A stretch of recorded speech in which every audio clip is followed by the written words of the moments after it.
My story follows the events of the 1992 Los Angeles riots through the eyes of a 13-year-old boy. It's a very personal story to me. I grew up in South Central Los Angeles, and I was a young child at the time of the LA riots. When I started writing the script, all of these memories started flooding back, and I knew that this was an important story to tell because there's such a deep-rooted history of police brutality in our communities, and it's cyclical. The LA riots is a story that's often swept under the rug, and it's so relevant that I decided to go ahead and just do it. It was very challenging, first recreating a historical event and making sure that it was accurate, but also just logistically wanting to set fire to certain parts of Los Angeles. So we got a lot of resistance from that. The LAPD told me that I would actually incite a real riot if I shot in the community in which the riots took place, but that was very important to the story, to keep it authentic and to tell this story in South Central and to include as many people who were there to witness the riots into our production. So against all odds, we got it done. When Film LA just shut us down and said that we couldn't do it in the street, we started reaching out to studios, and everyone said no except for CBS. They actually said yes, and they said that we can create a riot on their stages as long as we cleaned everything up. They really believed in the story, and we were able to get that done. What really surprised me was just the outpour of support. As I said before, we shot in the middle of a community that was heavily impacted by the LA riots. And once the community got word of what we were doing, they came out in droves. They just wanted to be a part of the film. They were extras in our film.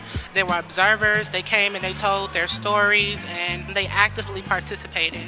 And that was amazing. It wasn't something that we expected, but it was so appreciated by everybody on our set. It just helped boost morale, and I really think that it added a sense of community to our film and a sense of authenticity to it as well. We worked with a lot of young kids. It was starring Marcus Chung and Elias Barnes, who is amazing, Tim Johnson Jr., Lanye Perrine. They gave their all. We shot in August, and they just came out and they just jumped right into the material. That's the only way I'm letting you out of this house!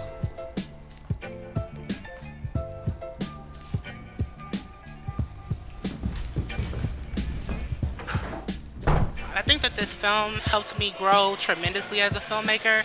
For one, it just made me realize the power of cinema. We have an outlet to not only be creative, but to use our voice to say something that actually matters in this world.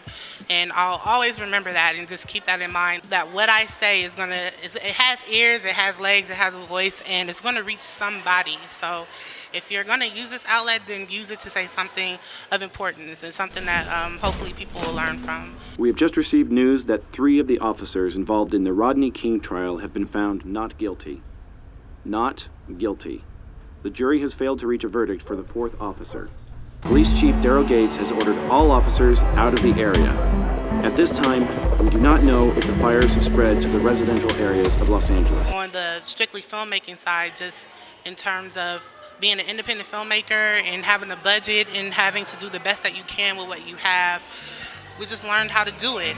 And to everyone out there who wants to make films and they're trying to figure it out, you have the power to go out and make your stories happen.